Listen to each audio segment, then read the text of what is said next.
খুব গরিব সে দাদা ঠাকুরের দীক্ষা নিয়েছে। সে একটা চাকরিতে মাত্র 4 টাকা বেতন পায় সেই সময়, ঠাকুরের সময় সেই বেতনে কোনো রকম নিজের পরিবার চালায় এবং দীক্ষা নিয়ে নতুন দীক্ষা নিয়েছে। গ্রামের সকলের সাথে খুব আনন্দে আছে। কিন্তু কিছুদিন পরে তার একটা অসুস্থ হয়ে পড়ে, একটা কিছু রোগেতে ডাক্তারের কাছে যায়। ডাক্তার তাকে চিকিৎসা করে তাকে দেখে তাকে কিছু বলেনি, কিন্তু তার সাথে যারা গেছিল ডাক্তার কাছে তারাকে বলেছে যে 4 মাসের বেশি আর বাঁচবে না। তো গ্রামের মুখ হয়ে হয়ে তার কাছেও চলে গেছে, তার কানেও চলে গেছে, সে তো আর 4 মাসের বেশি বাঁচবে না। তো সে খুব চিন্তিত, আমি দীক্ষা নিলাম আর আমার এই হলো, আমি এবার কী করি। যাক বলছে আমি সব সে চাকরিটাকে রিজাইন মেরে দিল, ছেড়ে দিল। বলছে যা 4-5 মাস আছে যা আমার জীবন, আমি দেওঘরেই গিয়ে কাটাবো এই জীবনটা। সে সব রিজাইন মেরে চলে গেল দেওঘরে। সকালবেলা দেওঘরে পৌঁছেছে, সবাই ভিড় ঠাকুরের কাছে, চারিদিকে লোকজন আছে। ঠাকুর দেখে হঠাৎ তাকে একজন ও দাদা করে এরকমভাবে ডাকছে। সে দাদা তো বুঝতে পারেনি তাকে ডাকছে, এদিক ওদিক ও তাকাচ্ছে, সবাই তাকাচ্ছে, কিন্তু কিছু লোক বলছে না আপনাকেই ডাকছে, সে দাদাকে ডাকছে। তো সে দাদা বলছে আমাকে ডাকছে এতজনের মাঝে, কী ব্যাপার, আমি তো কোনোদিন আসিনি দেওঘর, এই প্রথমবার এসেছি, আমার কেন ডাকছে কী করে। তো সে যখন যায় ঠাকুরের কাছে, ঠাকুর বলছে কী হয়েছে তোমার। তো সেও তখনও চিন্তিত, বলছে আমার কী হয়েছে। সে ঠাকুর আমাকে জিজ্ঞেস করছে, আমার এত লোক আছে, আমাকে কেন জিজ্ঞেস করছে। তো ঠাকুর সে দাদা বুঝতে পেরে গেছে, সে তো ঠাকুর সব জানে পুরো কাহিনী। তার কী অসুবিধা তা বললো ঠাকুরকে যে আমার এরকম ব্যাপার, আমাকে ডাক্তার বলে যে তুমি 4 মাসের বেশি আর বাঁচবে না। ঠাকুর রেগে বলছে দুধ সারা কোন ডাক্তার বলেছে এরকম তোকে, তোর কিছু হবে না যা বলছে। ওইখানে গঙ্গাসাগরে যে কাকদ্বীপ আছে, ওইখানে কত লোক যাচ্ছে আসছে,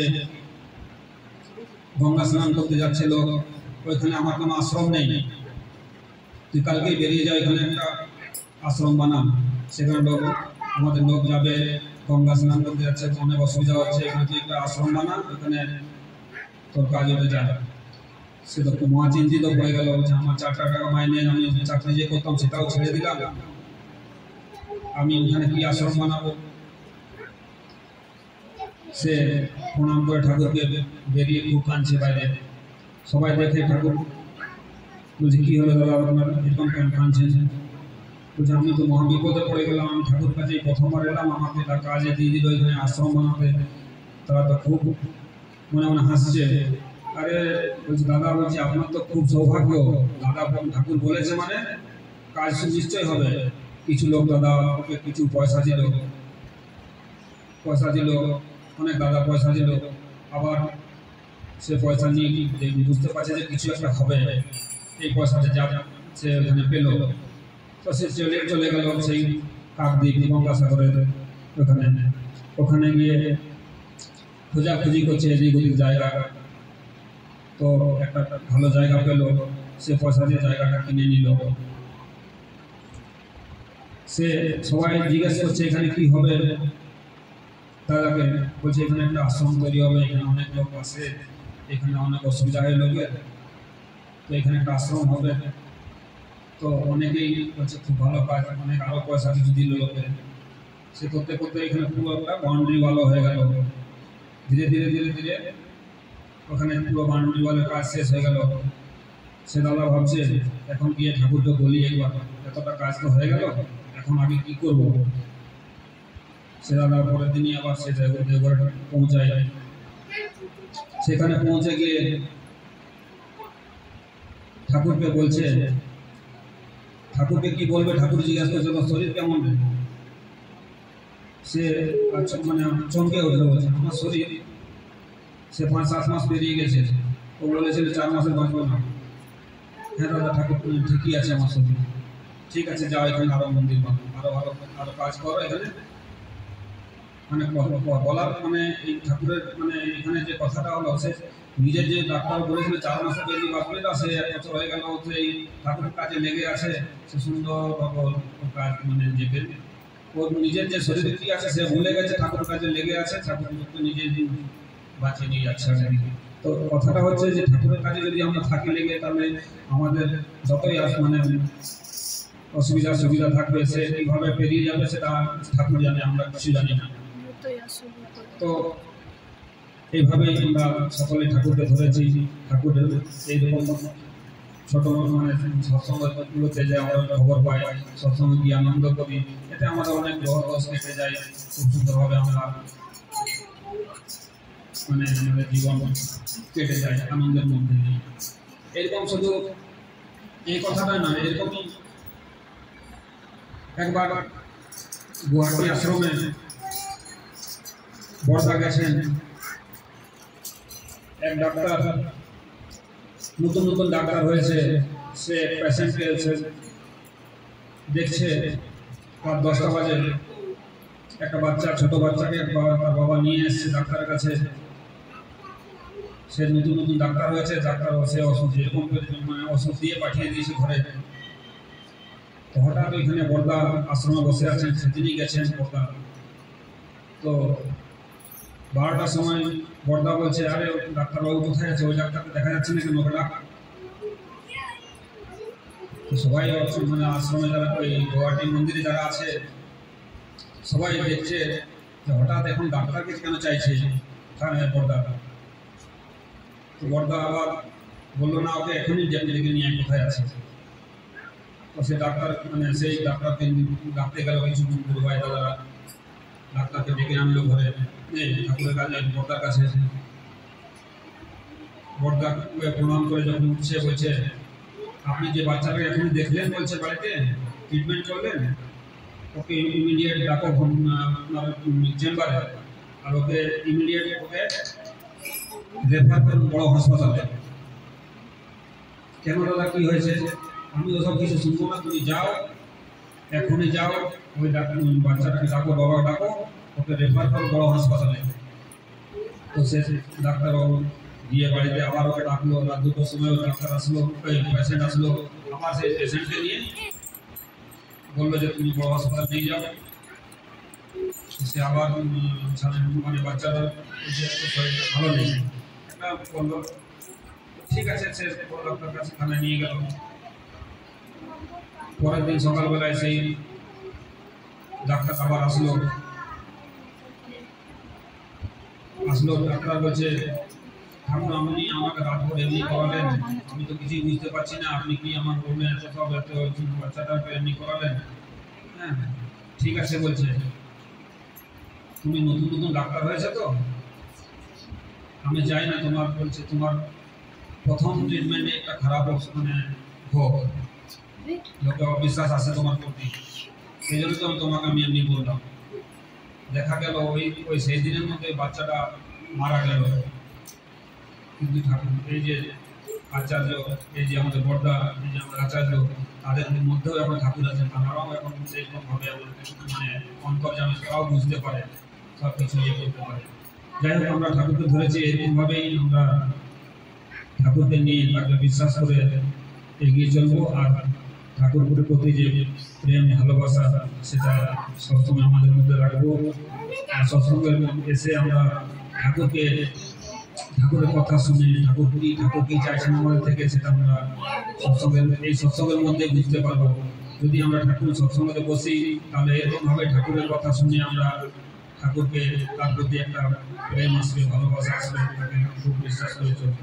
ঠাকুর অন্তর্যামী, উনি আমাদের সকলের মঙ্গল চাই, কারো খারাপ চাই না।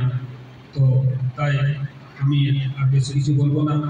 আমি आज हमारे बोलूँ शरीर में जो स्किन डिजीज, चर्म रोग था उनका, तो ठाकुर जी के पास आए हैं, निवेदन कर रहे हैं ठाकुर जी के समय के बाद कि मेरा ऐसे चर्म रोग है, हाथ पैर सब घाव हो जाता है, ऐसा है। ठाकुर जी उनको बोलते हैं हमको दो बड़ा बोरी में 2 बोरी तुलसी पत्ता चाहिए, तुलसी पत्ता पूरा डंठा के साथ इतना बड़ा मेरे को 2 बोरी भर्ती करके तुम ला पाओगे? बोले 2 बोरी अभी कहाँ मिलेगा, किसी के घर में भी होगा, झाड़ होगा तो भी थोड़ा सा ही होगा। तो बोले ठाकुर ला लेंगे, लेकिन कुछ समय चाहिए मुझे। हाँ ठीक है, जब तुम ला पाओगे लेके आओ। तो वो भाई क्या किए, तुलसी पत्ता कलेक्शन में लग गए और पूरा एकदम अपना गांव आस पड़ोस चारों तरफ घूम के पूरा बोरा में कलेक्शन कर रहे हैं। आज जितना कलेक्शन किए इतना हुआ बोरा में, कल को वो मुरझा गया, फिर डाउन हो गया, फिर जा रहे हैं कलेक्शन कर रहे हैं, थोड़ा सा ऊंचा हो रहा है, अगला दिन फिर मुरझा जा रहा है। ऐसे करते करते उनको 3 महीना करीब लग गया पूरा 2 बोरा भरने के लिए, उसमें पूरा लग गए हैं और भर्ती नहीं हो रहा है। लेकिन जो भी हो, 3 महीना बाद उनको पूरा भर्ती हुआ है। उसको लेके देवघर पहुंचे हैं, ठाकुर जी को दिखा रहे कि हम ये लेके आए हैं।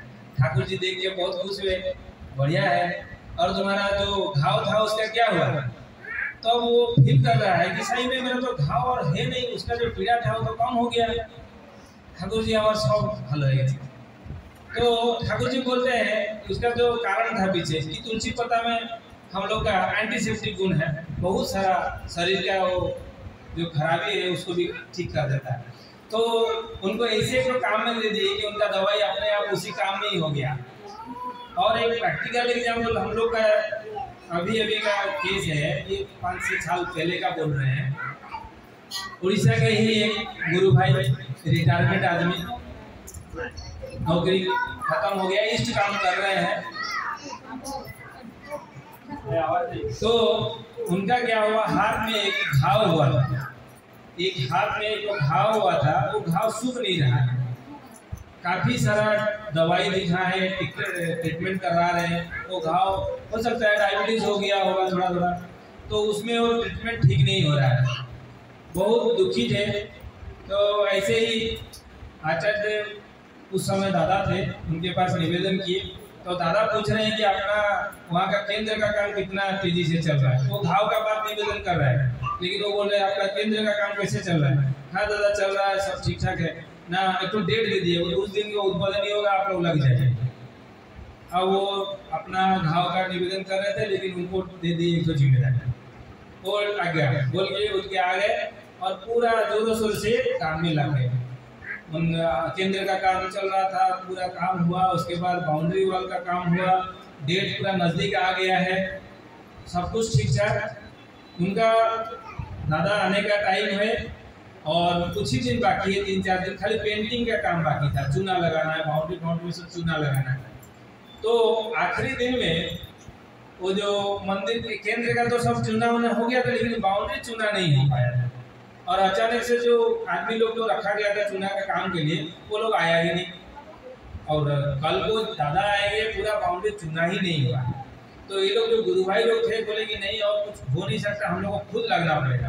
वो लोग खुद अपने हाथ से वो पूरा चूना हाथ पे लगा के पेंटिंग करके इतना बड़ा बाउंड्री को दिन भर लग के उसको ठीक करवाए। उसके बाद उद्बोधनी भी हुआ, सारा कुछ हो गया। फिर ये लोग बोले गए वहाँ पे दादा को जब निवेदन कर रहे हैं, दादा बोले आश्रम को आइए, आपका बात करेंगे। यहाँ पे अभी समय नहीं था तो निवेदन वहाँ पे भी नहीं हुआ। फिर वो जाके आश्रम पहुँचे और वो जो चुना वाला काम किए उसमें पता नहीं चला उनका घाव धीरे धीरे सूख गया है। तो अगला दिन से सूखने लगा है, आश्रम पहुँचते पहुँचते वो घाव सूख गया। अब वो किसमें क्या हुआ, क्या उसमें था, सिर्फ एक ही चीज़ था कि इष्ट चला, इष्ट का निर्देश को वो पालन करते गए। उनका घाव जब दवाई से ठीक नहीं हो रहा था, वो उनका अभिलाष पूर्ण करने से ठीक हो गया। जैसे कीर्तन में हम लोग करते हैं कि जीवन दिए करो पूरा तुम्हारा अभिलाष। तो हम लोग इतना भी डेडिकेट नहीं हो पा रहे जो अपना घर परिवार को लेके जीवन देने का जैसा तो हो नहीं पा रहा है। कम से कम दिन का 1.5 घंटा का समय देंगे और सत्संग में आके बैठेंगे, यही करने से भी बहुत है। देखिएगा, एक ही चीज़ ठाकुर जी बोले थे कि मेरे को थोड़ा सा आप समय दीजिए, अपना 24 घंटा का समय में से थोड़ा सा समय दीजिए, साल में एक बार देवघर आइए दर्शन करने के लिए। वो आप लोग को देखने के लिए तरसते हैं, कम से कम साल में एक बार, उससे ज़्यादा हो सके तो और अच्छा। हम गुरु जी को ग्रहण किए और गुरु गृह नहीं किए हैं तो कहीं ना कहीं कमी रह जाता है। हम लोग को गुरु गृह भी जाना चाहिए और वहाँ जाके अपना अंतर का वेदना, अंतर का व्यथा, वो चाहे सुख हो चाहे दुख हो, उनके साथ शेयरिंग करना है। और वो जरूरी होता है क्योंकि गुरु जी चाहते हैं आप लोग आइए, जो भी हो समय हो।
Yeah.